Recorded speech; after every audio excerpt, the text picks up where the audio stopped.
Todos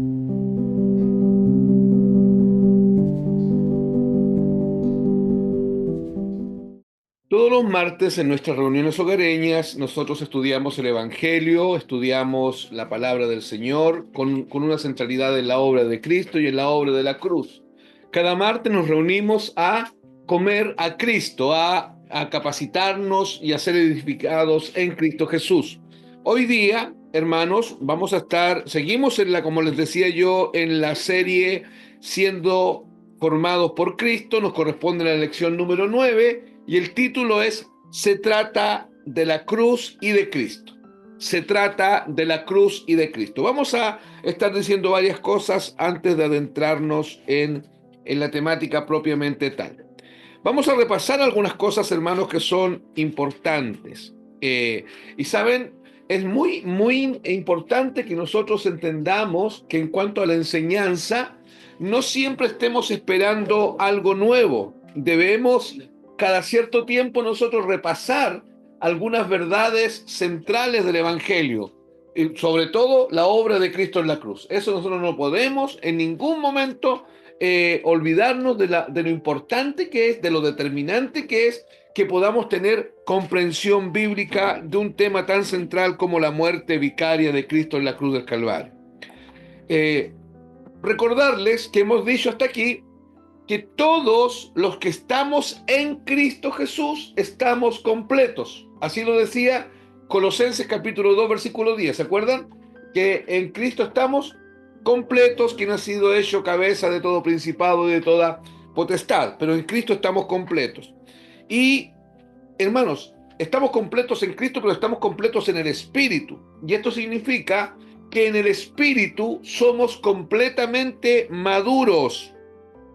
Pero también hemos dicho que en nuestra alma, en todo lo que tiene que ver con nuestra mentalidad, con las emociones, los sentimientos, ¿cierto? Todo lo que tiene que ver con la voluntad, con el ejercicio de la voluntad, inclusive, estamos en un proceso de madurez. O sea, esto es sumamente importante que no lo perdamos de vista. En el espíritu estamos completos, o sea, en el espíritu somos maduros.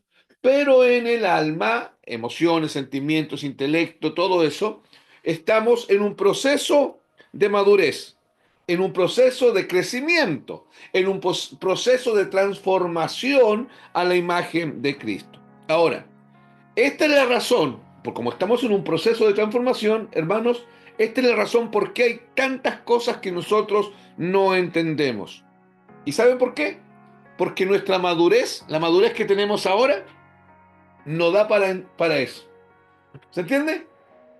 Hay varias cosas que no entendemos y es por la sencilla razón que la madurez que tenemos hasta aquí no da para entender otras cosas más porque necesitamos crecer, necesitamos madurar. Y por eso es que se hace tan importante comer a Cristo. Por eso es que se hace tan importante sentarnos a la mesa como iglesia para comer a Cristo, exponernos a Cristo, exponernos al mensaje del Evangelio, exponernos al mensaje central de la cruz, exponernos a la muerte vicaria de Cristo, a todas las implicancias de la muerte de Cristo y la resurrección de Cristo, para que nosotros, hermanos, vayamos avanzando y vayamos creciendo en la colaboración con el propósito eterno de Dios en nuestra vida. Cuando, hermanos, cuando estudiamos las cartas del apóstol Pablo a las iglesias, o cuando estudiamos las cartas del apóstol Pedro también, las de Juan, ahí vemos que hay cosas que se repiten, sobre todo las cartas de Pablo. Pablo dice, en algún momento Pablo dice que él repite algunas cosas, dice, y que para él no es molesto repetirlas. Y dice, y para la iglesia es provechoso.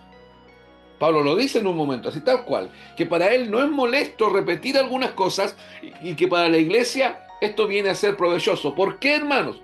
Porque, insisto, hay verdades que nosotros no podemos seguir pensando que nosotros las entendemos completamente. Amados, pensar eso hablaría de una arrogancia nuestra muy grande, hablaría de una presunción nuestra muy grande. ¿Hasta aquí Dios nos ha revelado algo del Evangelio? Sí, pero pensar que nos ha revelado todo el Evangelio sería presuntuoso de nuestra parte, hermanos. Hay mucho que conocer, mucho que entender, mucho que comprender. Lamentablemente, en las iglesias, a nivel general digo esto, no se entiende lo que pasó en la cruz del Calvario y cómo la muerte de Cristo nos benefició a cada uno de nosotros, a cada uno de los que han sido arrastrados de tinieblas a luz. Y no se entiende porque lamentablemente la gente que enseña no enseña la cruz. La gente que predica no predica la cruz. Se predica la cruz como algo, como un tema más. Se habla de la muerte de Cristo como un tema más. Entonces, nosotros sabemos, hemos entendido que Él fue nuestro sustituto, eso lo sabemos. Hemos entendido que la Biblia enseña que nosotros fuimos crucificados con Cristo, que fuimos muertos con Cristo y que fuimos resucitados con Cristo. Pero necesitamos tener más entendimiento de la muerte vicaria de Cristo. Fuimos alcanzados por Dios, escuche bien, por un propósito y para un propósito. Espero que entienda la idea. Fuimos alcanzados por Dios por un propósito y para un propósito. No fuimos alcanzados por causa de nuestra necesidad. ¿Necesitábamos a Cristo? Sí. Categóricamente, sí. Pero hermanos, no fuimos alcanzados por causa de nuestra necesidad. Fuimos alcanzados por un propósito y para cumplir ese mismo propósito. Fuimos alcanzados por el propósito eterno de Dios y fuimos alcanzados para el propósito eterno de Dios. No fuimos alcanzados para que Dios supliera nuestras necesidades temporales. Aunque en nuestra inmadurez nosotros hemos pensado que fuimos alcanzados por causa de nuestra necesidad. Nuestra inmadurez nos ha llevado a pensar esto, hermano. Y lamentablemente, en que en algún momento, por años, estuvimos expuestos a un evangelio antropológico, un evangelio que ponía en el centro al hombre. Entonces, cuando mi mente ha oído mis oídos han oído tanto eso, que mi mente fue inundada, hermanos y hermanas, de esta idea de que Cristo me alcanzó porque yo lo necesitaba. ¿Lo necesitaba Cristo yo? Sí, pero hermanos, no me alcanzó porque yo lo necesitaba. Me alcanzó por causa de su propósito y me alcanzó para que yo fuese introducido en su propósito y para que yo colaborara con su propósito. Realmente, hermano, lo que nos llevó a Cristo fue el propósito eterno de Dios. Lo voy a decir de esta manera, va a sonar raro, pero es para que usted lo entienda. No, yo sé que va a sonar raro. Fuimos alcanzados por causa de la necesidad del Padre. Digo raro porque Dios no necesita nada, ¿ya? Pero Él se autoimpuso una necesidad. ¿Cuál? Que el hombre colaborara con Él. En algo que Él planificó, Él diseñó y que Él lleva a cabo de comienzo a fin. Pero Dios se autoimpuso esa necesidad. Entonces, hermanos míos, hermanas mías, el Señor no nos alcanzó por causa de nuestra necesidad, nos alcanzó por causa de su propósito y para su propósito. Esa idea tiene que estar clara. Ahora, ¿yo necesitaba a Cristo? Sí, lo necesitaba porque estaba en tinieblas separado de Dios. Pero no fue que Dios me vio necesitado y mi necesidad conmovió al Señor y me salvó. ¿De acuerdo? Sino que Él me incluyó en su propósito desde antes de la creación del mundo. Me salvó por su propósito para introducirme en su propósito.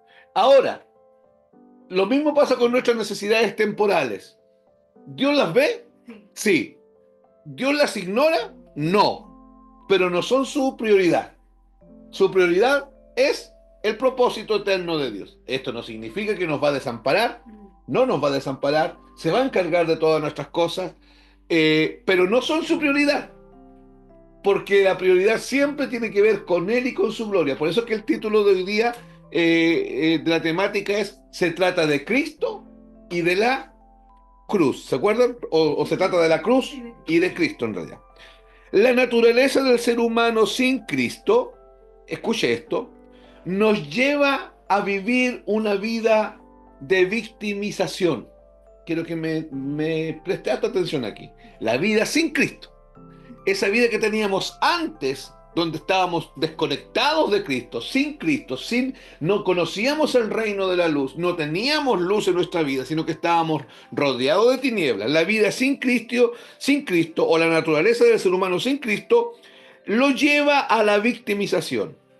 Pero al nacer de nuevo, se nos da una nueva naturaleza. La vieja naturaleza que el hombre tenía es quitada y esclavada en la cruz, pero quedamos sujetos a un sistema de pensamientos. Vaya poniéndome atención.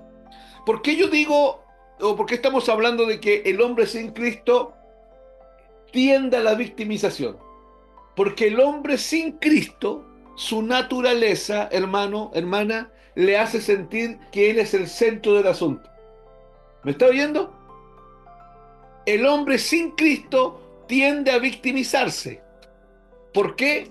Porque le hace sentir que él es el centro del asunto. Acuérdense que una vez que Adán cayó, quedó separado de Dios, y el propio Adán se endiosó y se puso en un estado de que él era el centro del asunto. Satanás lo llevó para allá, lo engañó, lo sedujo, como usted quiera, pero al final el hombre terminó siendo él el centro del asunto. Y pasaron los siglos, pasaron los milenios, y el conocimiento al hombre lo llevó a ir fortaleciendo esa idea de que él es el centro del asunto. Entonces, cuando llega el evangelio, el hombre que está en tinieblas, si oye un evangelio, hermanos, que no es cristocéntrico y que no es cruzcéntrico, el hombre sin Cristo lo va a abrazar. Porque si alguien predica un evangelio que no es cristocéntrico, es porque va a poner en ese mensaje del evangelio al hombre al centro.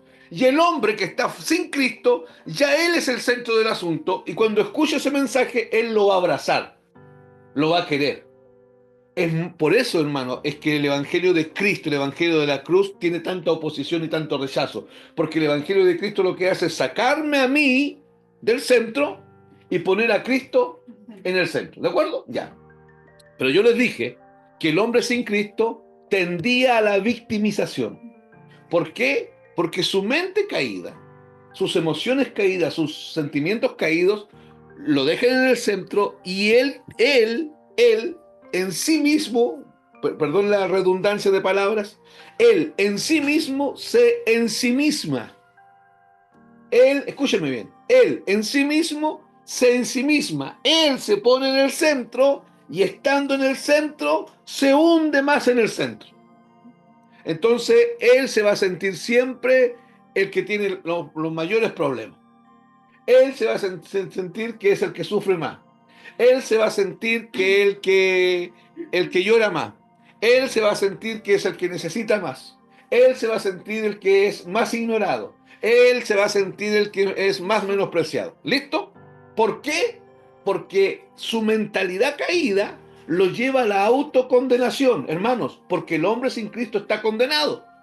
Y esa condenación en la que el hombre se encuentra lo lleva a él mismo a la autocondenación. ¿De acuerdo? Estamos hablando del hombre caído. Ya, pero ¿qué pasa? Que llega el evangelio y Dios alcanza a ese hombre caído, y la vieja naturaleza de ese hombre caído es clavada en la cruz. Y se le da a ese hombre una nueva naturaleza. Y ya ese hombre ya no está muerto, ahora está vivo, ahora es uno con Cristo y ha sido posicionado en Cristo Jesús. Pero, óigame, hermano, hermana, óigame. Pero ese nuevo hombre que tiene una nueva naturaleza y que está en Cristo Jesús y que es perfecto en el Espíritu porque está unido perfectamente con el Señor. Acuérdense que el que dice la Biblia que el que está unido al Señor, un espíritu es con él. ¿Se acuerdan? Ya. Ese hombre, su mentalidad está ajustada a la vieja naturaleza. ¿Se acuerda? Y acuérdense que el hombre sin Cristo, ¿a qué propendía? ¿A qué tendías? ¿Cómo tendía a ser él? A victimizarse. Entonces, el hombre sin Cristo se convierte, tiene nueva naturaleza, está fusionado con Cristo, es uno con Cristo ahora, pero está controlado, está regido, está comandado por una forma de pensamiento de la antigua naturaleza. ¿Se entiende? Ya escuchen. En nuestra alma, aunque somos nueva creación, en nuestra alma seguimos pensando que nuestros problemas son los peores. El problema es que ahora somos hijos del Señor y tenemos nueva naturaleza. Pero en nuestra alma seguimos pensando que nuestros problemas son los peores y que nadie, oiga bien, está tan mal como yo estoy. Y si estamos en Cristo, esto nos lleva a preguntarnos cómo es que Dios quiere que le sirva. Escúcheme bien, quiero que siga la lógica del pensamiento. Estamos en Cristo ahora, tenemos nueva naturaleza, pero ¿qué sistema de pensamiento sigue comandando nuestra vida? Un sistema antiguo. El sistema de la vieja naturaleza, que tiende a la victimización. Entonces, nosotros ahora que estamos en Cristo seguimos pensando que somos los que tenemos los más grandes problemas, los que sufrimos más, los que la pasamos más mal, ¿ya? Y hermano, escuche bien, y ni siquiera usted, porque usted me puede decir, pero hermano, yo nunca he dicho eso. Yo no estoy hablando de lo que usted lo diga. Yo no estoy hablando de lo que pasa en nuestra cabeza, ¿ya? Aunque nunca lo digamos, ¿de acuerdo? Y eso es lo que pasa en nuestra cabeza, porque necesitamos que nuestro entendimiento sea cambiado, renovado. Ahora oiga, ¿cuál es el problema? Que como yo, siendo cristiano, siendo hijo de Dios, yo me siento que es que el que estoy más mal, el que tiene más problemas, el que tiene menos plata, el que tiene más enfermedad, el que está más necesitado, yo me siento así, y Dios viene y me dice, Víctor, sírveme. Y a mí se me genera un interrogante gigante. Este es el interrogante. Si estoy en Cristo, esto me lleva a preguntarme, ¿cómo es que Dios quiere que le sirva? ¿Quiere que me congregue? ¿Quiere que manifieste generosidad a mis hermanos con todo lo que yo estoy pasando? ¿Quiere que ofrende, pero ¿cómo estoy yo de mal? Me he bajado en el sueldo, estoy enfermo, mi plata se me va en los medicamentos y el Señor quiere que yo ofrende. ¿Me están siguiendo el proceso? Con todo lo que yo estoy pasando. ¿Acaso Dios no ve todo lo que yo estoy pasando? ¿Acaso Dios no se da cuenta? Hermanos, la respuesta es esta. Si Dios sabe lo que usted está pasando, solamente que no lo toma en cuenta, no que no le importa. La prioridad de Él es el propósito eterno de Dios. ¿Está oyendo? Entonces, Dios no se va a ajustar a mi problemática de vida. ¿Por qué no se va a ajustar a mi problemática de vida? Porque Dios tiene como meta una sola cosa, y no es solucionarme los problemas a mí. Como meta, ¿qué es lo que Él tiene? Propósito eterno de Dios. Entonces, ¿qué es lo que tiene que pasar? Es al revés. Soy yo el que me tengo que ajustar a Él. Pero para que yo me ajuste a Él, yo necesito ser renovado en mi entendimiento. Dios dice, el ser humano tiene un problema, y el problema es estar fuera del propósito eterno de Dios. El ser humano, al estar fuera del propósito eterno de Dios, está en tinieblas. Está bajo un sistema caído. Ese es el problema serio del hombre. Y ese es el problema que hay que solucionar. Que el hombre está en tinieblas. Que el hombre está caído. Que el hombre está totalmente separado de Dios. Lo que significa, perdón, lo que no significa que Dios en su paternidad no está atento a nosotros. Dios tiene en su mente sacar al hombre de tinieblas, traerlo a la luz, insertarlo en su propósito, y lo único que él está pensando es su propósito, pero eso no significa que él está despreocupado de nosotros, hermanos. Él sigue siendo un padre responsable. ¿Quién es el que tiene el problema? ¿Dónde? En la mentalidad. ¿Por qué? Con la antigua naturaleza. Mi antigua naturaleza Sí. me sigue complicando. Y la única forma, hermanos, perdón, no mi antigua naturaleza, me equivoqué. mi antigua forma de pensar de la vieja naturaleza me sigue complicando en mi nueva naturaleza. Por eso es que Pablo insiste en que tenemos que ser renovados y empezar a pensar como el nuevo hombre. Dice, despojaos y quitémonos de los atuendos del viejo hombre y vistámonos del nuevo hombre. Ese vistámonos del nuevo hombre tiene que ver con empecemos a pensar según la nueva mentalidad. La madurez nos lleva a ver las cosas como Dios las ve. La inmadurez me hace verlas como yo las quiero ver nomás. La madurez me lleva a ver las cosas como Dios las ve y a quitarle importancia a ciertas cosas. ¿Sabe por qué? Porque Dios le quita importancia a esas cosas. Hay cosas de nuestra temporalidad que para Dios no son determinantes y que para mí son demasiado importantes. ¿De acuerdo? Entonces la madurez, ¿qué es lo que hace? Cuando Él me va formando, acuérdense que la formación no viene si no hay una renovación de la mentalidad. Cuando Él va renovando mi pensamiento y va formándome a la imagen de Cristo, eso que a mí me importaba tanto, me empieza a dejar de importar en la medida que hasta donde el Señor quiere que me deje de importar. Y a Él, lo verdaderamente importante de nuestra temporalidad, a Él le preocupa y Él se hace cargo. Hermano, ninguno de nosotros va a quedar abandonado en el camino. Pero nosotros tenemos la tendencia a pensar que sí.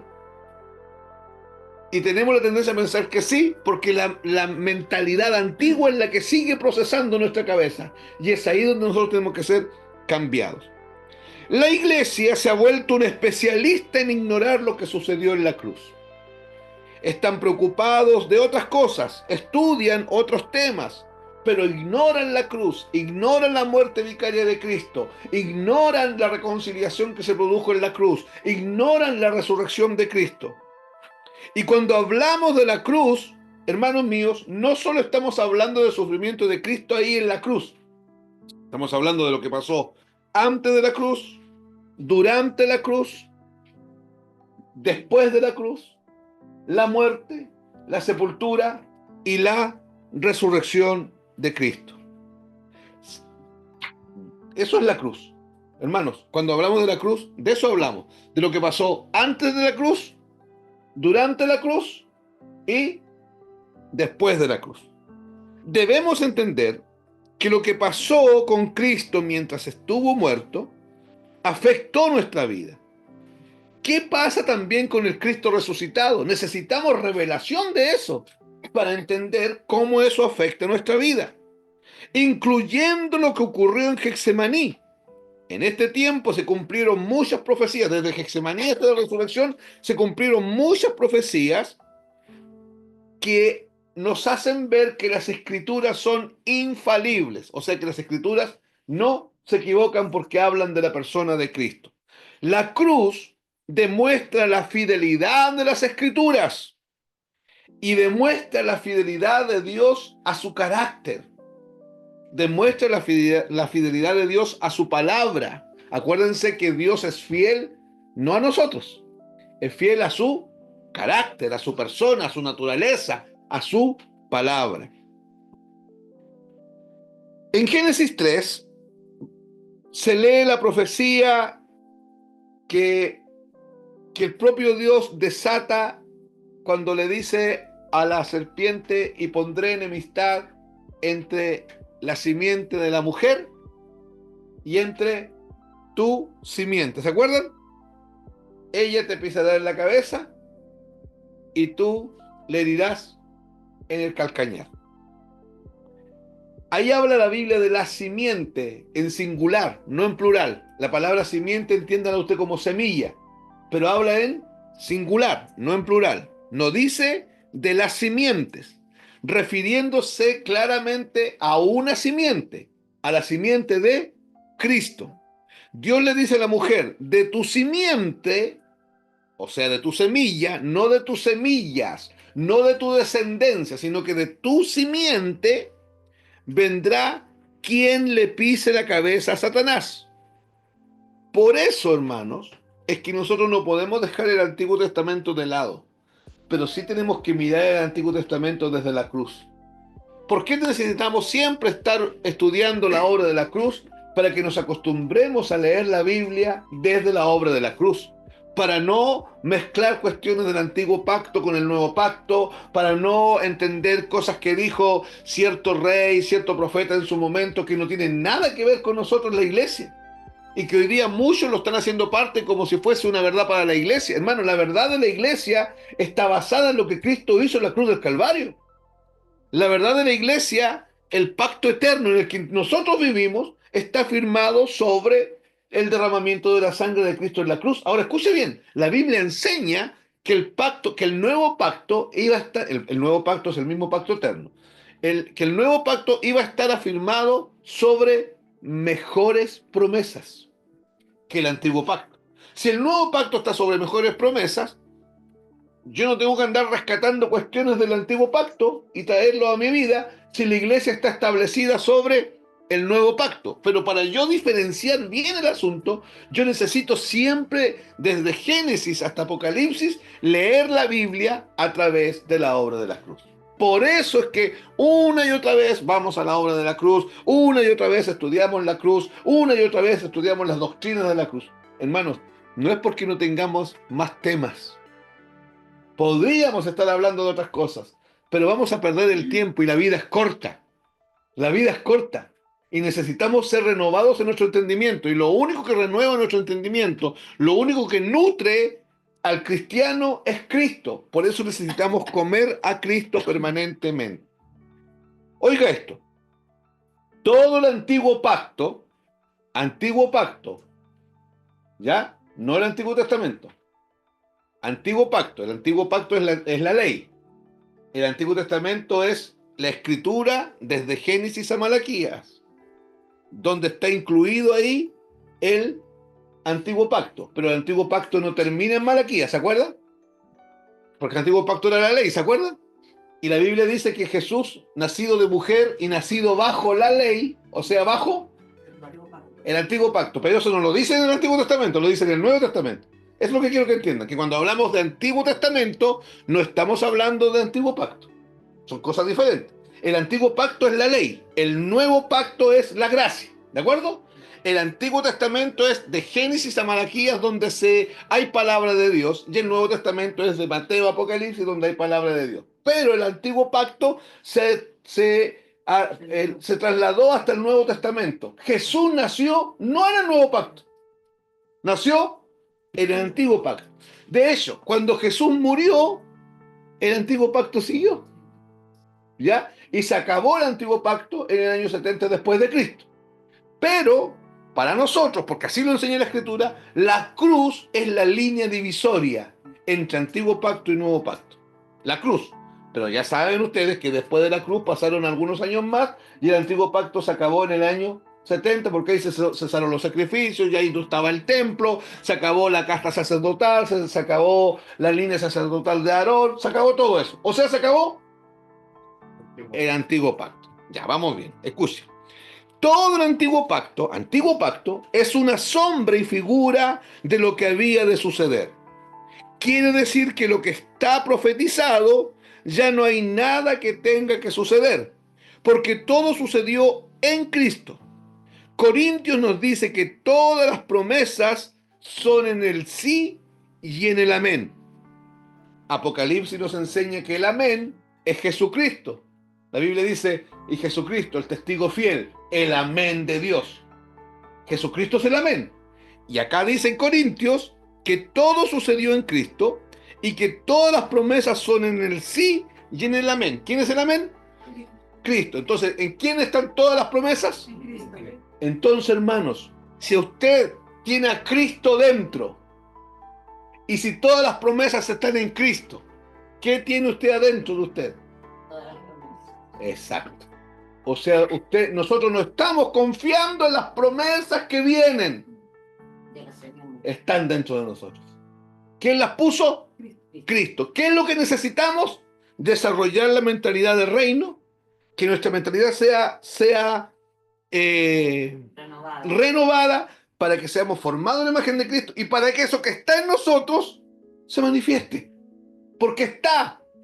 Hermano, esto que yo les estoy conversando, le estoy tratando de compartir, es sumamente profundo. Nosotros no descansamos, escuche bien, no descansamos en las promesas del Señor.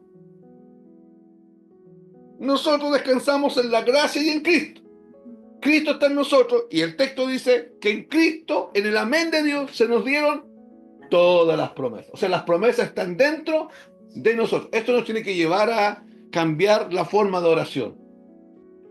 Señor, tú prometiste esto y yo te pido que tú cumplas tu promesa. No, no podemos orar así, porque Dios cumplió sus promesas ya. ¿En quién?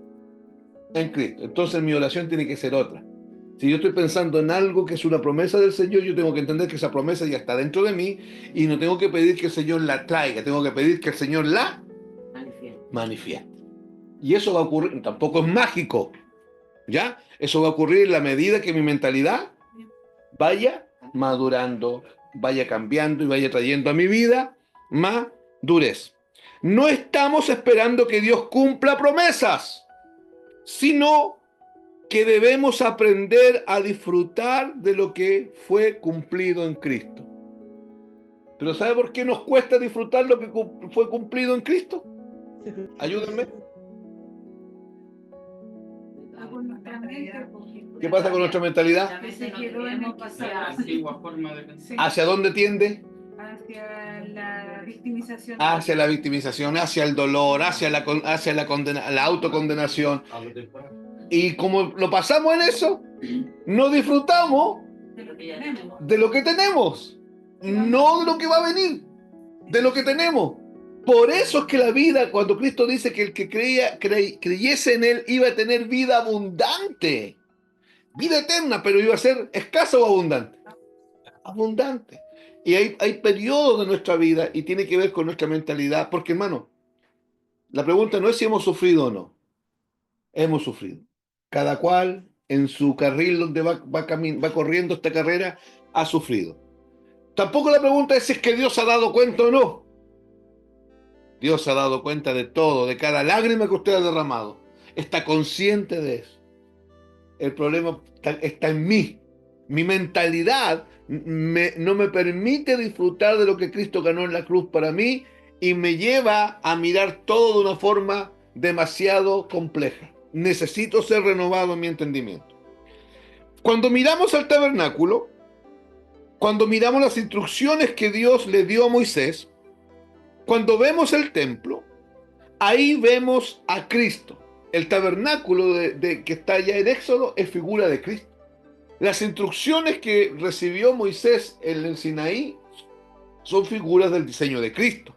Cuando miramos el templo, cómo está conformado, los atrios, el atrio externo, el lugar santo, el lugar santísimo, todo eso, hermanos, es figura de Cristo. Cuando vamos a las genealogías, por ejemplo, en Génesis ustedes se van a encontrar con harta genealogía y en Crónicas se van a encontrar con... Porque uno dice, ¿y para qué hablan tanta genealogía? ¿Qué me interesa saber a mí que este era abuelo de este otro era abuelo de este otro, y este otro era abuelo de este otro? O sea, hermano, cuando nos ponemos a estudiar las genealogías, ahí aparece Cristo. Cuando vamos, por ejemplo, a Mateo, hay dos genealogías de Cristo. Y hay una que dice que Cristo es 100% hombre, y la otra es la que dice que Cristo es 100% Dios. Esas dos genealogías que están en Mateo, están ahí para decir que Cristo tiene doble naturaleza, pero que es un solo ser, lo que nosotros conocemos como la encarnación de Cristo o la unión hipostática. Romanos 5 nos muestra y nos dice, hermanos, que la obra de Cristo es mucho más superior a la embarrada de Adán en Edén. El error que cometió Adán en Edén de desobedecer a Dios y la magnitud del problema que trajo no tiene comparación con la obra de Cristo en la cruz. Me gustaría que anotaran ahí algo en sus notas. Anoten ahí. En Romanos 5, anoten esto. En Romanos 5, Anoten, en 5 ocasiones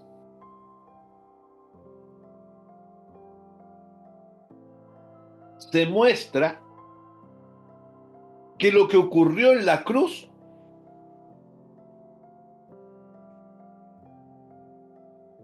es mucho más grande que lo que ocurrió en Edén, en Romanos 5. ¿Por qué, hermano? Porque en Romanos 5 se da una comparación entre el primer Adán con el postrer Adán. Y el apóstol Pablo lo que dice es, el primer Adán hizo esto. Y después cuando el apóstol Pablo va a hablar del segundo Adán, acuérdense que el segundo Adán es Cristo, Pablo usa la expresión, pero mucho más. En 5 ocasiones, hermanos. O sea, lo que Cristo hizo es mucho más beneficioso, mucho más mejor, mucho más bueno que lo que pasó con Adán en la cruz. Perdón, con Adán en Edén. En Romanos 5 se muestra que lo que Cristo hizo fue mucho más. Hermanos, Romanos 5 no niega lo terrible de lo que hizo Adán en Edén. No lo niega. Pero Romanos 5 exalta la obra de Cristo, diciendo mucho más. ¿Me está siguiendo esa idea? Romanos 5 no niega lo terrible que hizo y que pasó con Adán.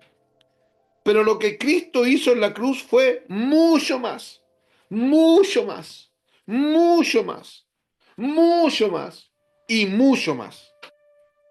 Debemos valorar lo que nuestro Señor hizo. Debemos, hermanos, valorar la obra de la cruz. Pero no vamos a valorar la obra de la cruz si nosotros no comprendemos lo que pasó en la cruz.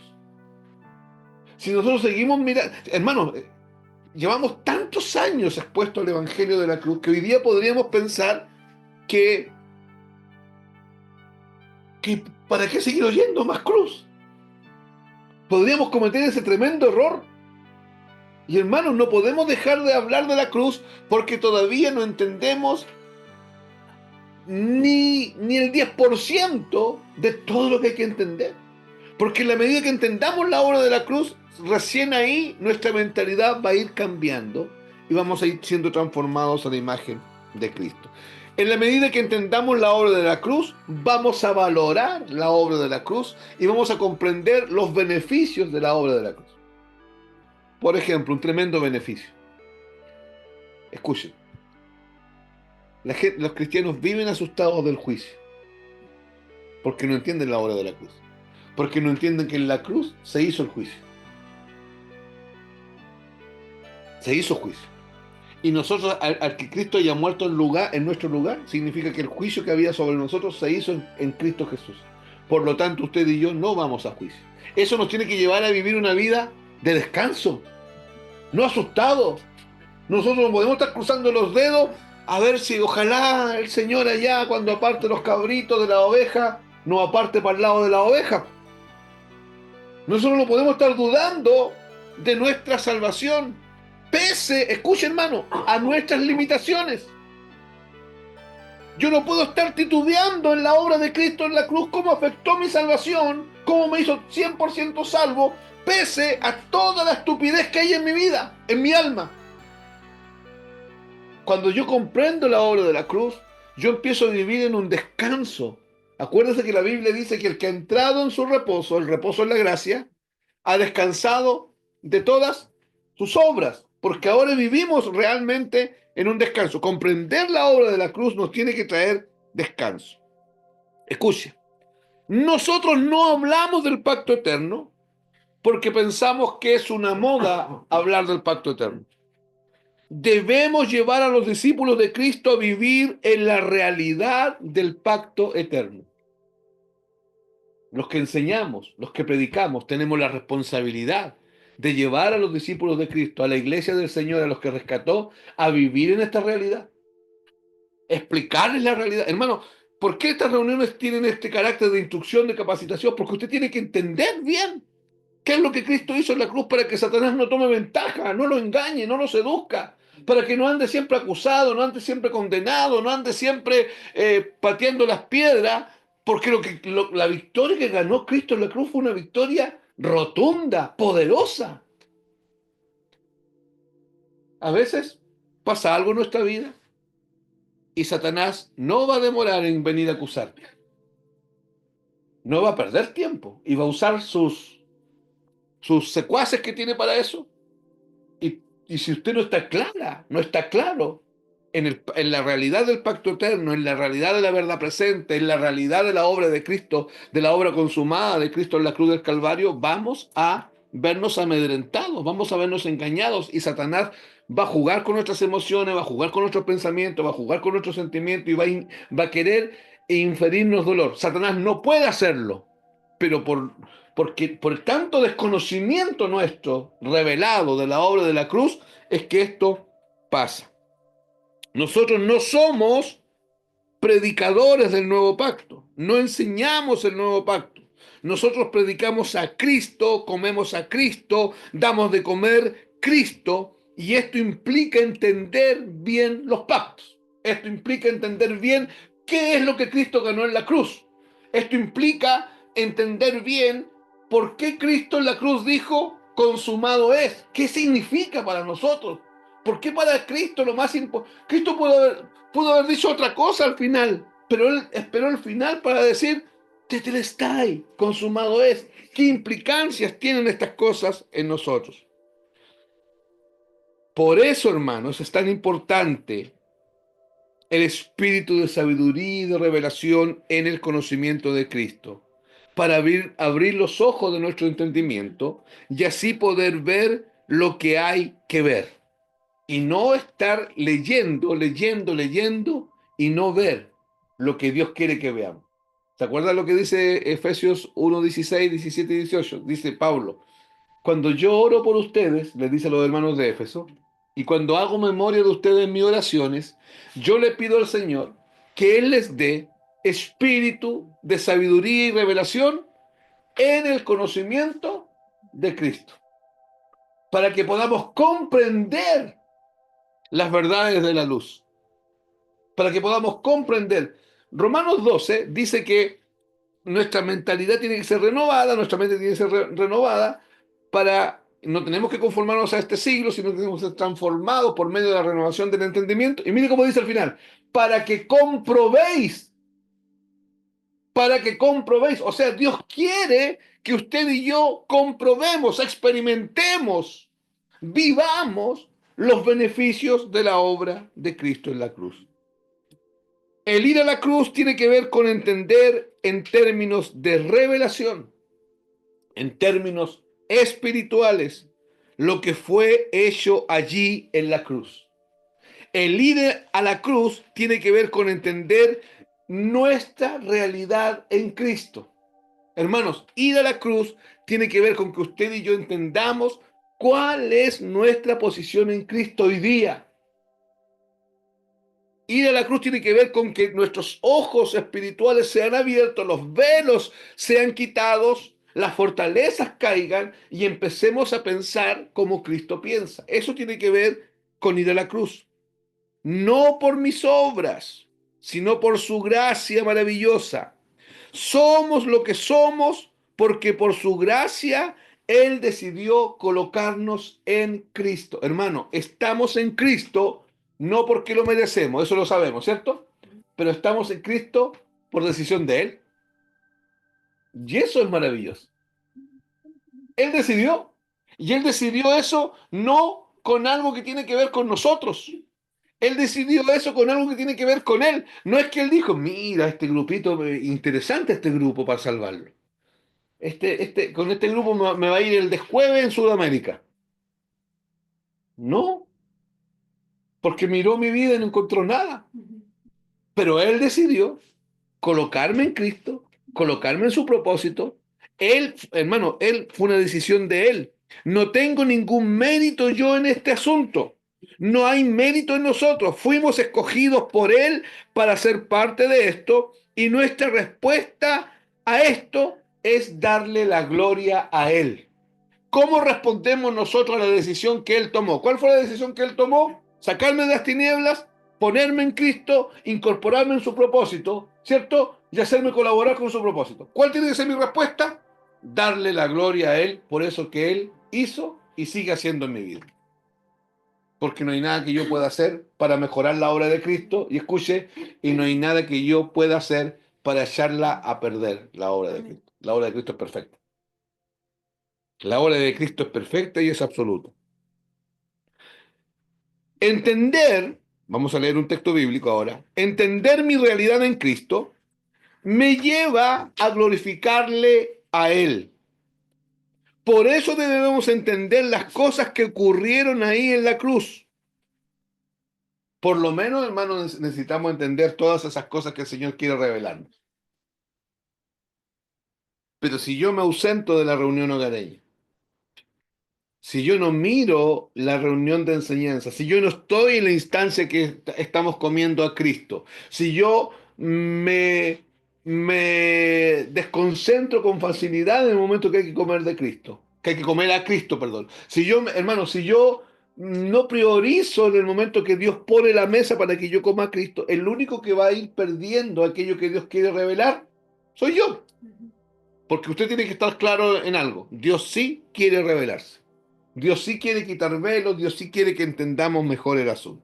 Hebreos 10, del 5 al 10. Voy a leer yo la NBI, ya que es un poquito diferente a cómo está la Reina Valera. Del 5 al 10. Hebreos 10, del 5 al 10, ahí en sus casas, hermanos. Leo. Está un poco diferente, me interesa que usted siga la lectura en la Reina Valera para que vea un poquito la diferencia. Por eso, al entrar en el mundo, Cristo dijo, a ti no te complacen sacrificios ni ofrendas. En su lugar me preparaste un cuerpo. Holocaustos y expiaciones no fueron de tu agrado. Por eso dije, aquí me tienes, como está escrito de mí en el libro. He venido, oh Dios, a hacer tu voluntad. Primero dijo, sacrificios y ofrendas, holocaustos y expiaciones no te complacen ni fueron de tu agrado, a pesar de que la ley exigía que se ofrecieran. Luego añadió, aquí me tienes, he venido a hacer tu voluntad. Así quitó lo primero para establecer lo segundo. En su Biblia dice en el versículo 9, y diciendo luego, he aquí vengo, Dios, para hacer tu voluntad. Quita lo primero, o sea, el pacto antiguo, los holocaustos, los sacrificios de lo que está hablando, ¿cierto? Para establecer lo segundo, el pacto eterno o el nuevo pacto para los judíos, que es el mismo. Verso 10. Y en virtud de esa voluntad, somos santificados mediante el sacrificio del cuerpo de Jesucristo, ofrecido una vez y para, hermanos, aquí nos dice, somos salvados. Una vez y para siempre. Leo de nuevo. Y en virtud de esa voluntad, ¿cuál fue la voluntad? El sacrificio de Cristo. No. Santificado. No. Lean, por hermanos. En virtud de esa voluntad, lean el versículo Era anterior. el pacto, del antiguo pacto, pasamos al último. Quitar El antiguo lo primero. ¿Cuál fue lo primero? pacto, el antiguo pacto. Y establecer. Nuevo. Ya, ¿esa fue la voluntad del Señor? Sí. Porque así dice el versículo 8, dice, luego añadió, aquí me tienes, he venido a hacer tu voluntad. Así quitó lo primero para establecer lo segundo. Y en virtud de esa voluntad, ¿cuál voluntad? El pacto, el antiguo pacto. Quitar El antiguo. lo primero, el antiguo pacto, y establecer lo segundo. Ya. Y en virtud de esa voluntad, o sea, en virtud de que ¿cuál pacto está establecido ahora? Ya, en virtud de ese nuevo pacto, nosotros somos santificados. Y la santificación es el proceso mediante el cual Dios me está formando al carácter de Cristo. La santificación es la maduración. La santificación es el crecimiento que el Señor nos da. Y somos santificados mediante el sacrificio del cuerpo de Jesucristo, ofrecido una vez y para siempre. Hermanos, hermanos amados, aquí dice que nosotros somos santificados. Sabemos que fuimos salvos por el sacrificio de Cristo, ¿cierto?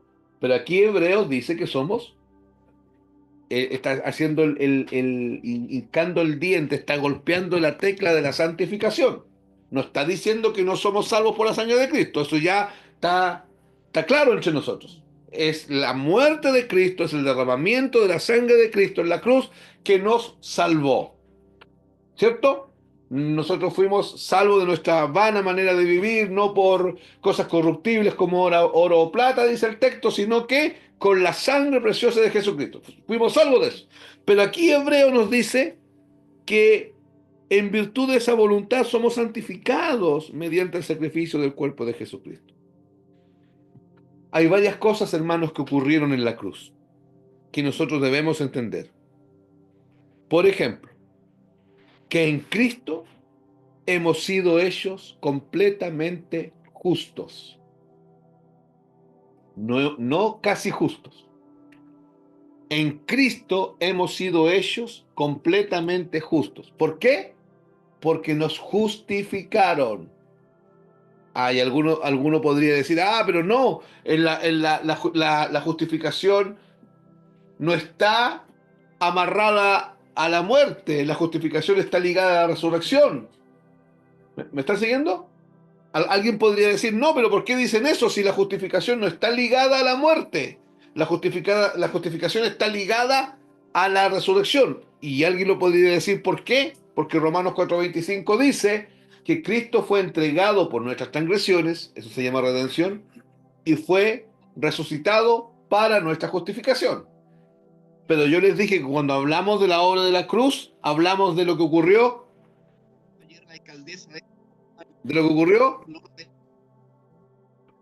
antes de la cruz, durante la cruz y después de la cruz. ¿Y qué ocurrió después de la cruz? La resurrección de Cristo, ¿cierto? Ya. Entonces, cuando hablamos de la cruz, una de las cosas que usted y yo debemos entender es que la cruz incluye la resurrección. Y si entendemos esto, tenemos que entender entonces, hermanos, hermanas, que en la cruz, en el mensaje de la cruz, nosotros hemos sido hechos completamente justos. Dios cuando te ve completamente justo. Hemos sido hechos completamente santos. Y hermano, y esto hay que asimilarlo. Es como Dios te ve. No es como tú te ves. No es como tú te percibes. Es como Dios te percibe. Es como Dios te ve, y Dios te ve en Cristo, por lo tanto te ve completamente santo. Por eso dice el texto, en virtud de esa voluntad somos santificados, apartados, te ve completamente santo. Por eso, hermano, usted se va a encontrar que el apóstol Pablo, cuando le escribe a las iglesias, le escribe ya los santos que están en tal parte, ya los santos que están en tal parte, ya los santos que están en tal parte. Es importante comprender esto que estamos diciendo. Usted y yo en Cristo, oiga bien esto, le va a sonar raro, pero así es. No podemos ser más santos de lo que ya somos.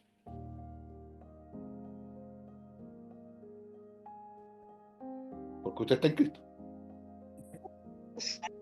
En su espíritu. Usted es completamente santo. Por eso es que Dios lo ve, y cuando lo ve usted lo ve como un santo. Y lo trata como un santo. Lo trata como su hijo santo.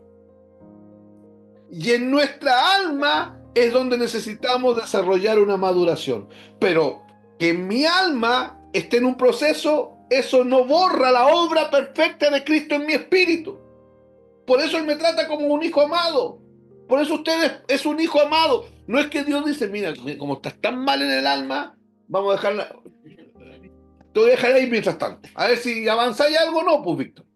No, hermanos, el hombre cree en Cristo, nace de nuevo y es 100% justo, 100% santo, es 100% hijo de Dios. Es repetitivo que lo diga, quizá le va a sonar repetitivo, pero yo creo que no tiene que verlo así.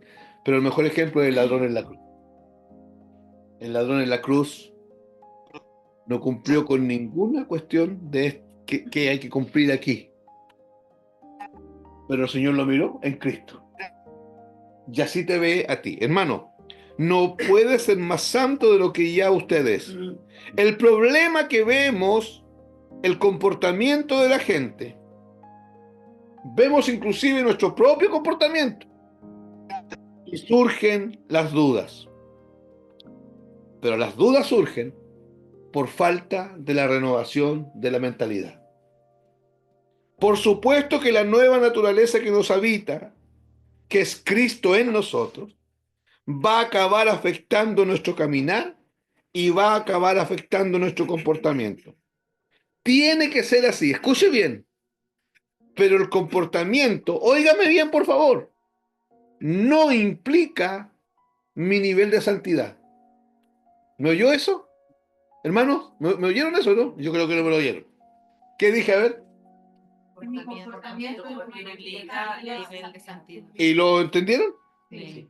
Ya. ¿Por qué, hermano, tiene que estar tan claro esto? Porque yo soy santo no en base a mi comportamiento. Soy santo en base a la obra que Cristo hizo en la cruz. Ahora, hermano, yo con esto no estoy diciendo, compórtate de cualquier manera, porque ya eres santo. No estoy diciendo eso, ¿cierto?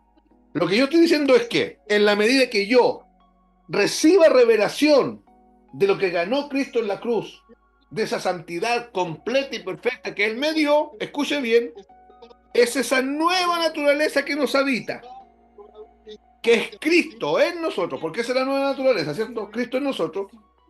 Él va a acabar, Cristo en mí, va a acabar afectando mi caminar y mi comportamiento. Si Cristo está en mí, Él va a acabar afectando mi caminar y mi comportamiento. Tiene que ser así, pero el comportamiento no implica mi santidad. Mi santidad está en Cristo. Su santidad, hermano, hermana, está en Cristo. No es nuestra obediencia, es la obediencia de Cristo. No está en cómo yo me comporto, mi justicia está en Cristo. Pero hermanos, la presencia de Cristo en mí me va a afectar para que haya un cambio de comportamiento. ¿Se entiende? Lo que usted tiene que entender es que Dios no mide mi santidad, no me dice, mira, Víctor, creciste de 15 a 20, creciste 5 centímetros de santidad, porque te has portado tan bien, chiquillo. Mira, este último mes anduviste tan bien, Marco, que ibas en 30, te dejo en 38, impecable. El problema es qué pasa si el mes que viene Marco no anda así. Va a haber que restarle. Y va a venir Dios y le va a decir, Marco, íbamos en 38, pero volvimos a 11. ¿Ya? Hermano, todos creen que la cuestión funciona así. Y por eso es que no tenemos vida victoriosa.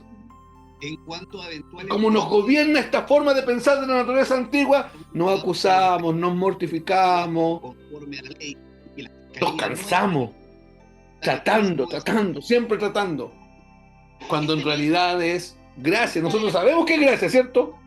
Sabemos que es gracia de comienzo a fin. Pero en la práctica, aquí tenemos problemas. Quiero volver a decir esto.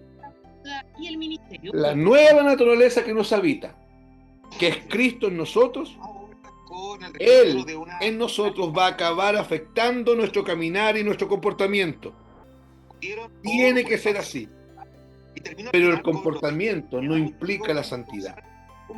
Mi santidad está en Cristo. Su justicia está en Cristo, hermana. Su justicia está en Cristo, hermano. Su santidad está en Cristo, hermana. Y su santidad está en Cristo también.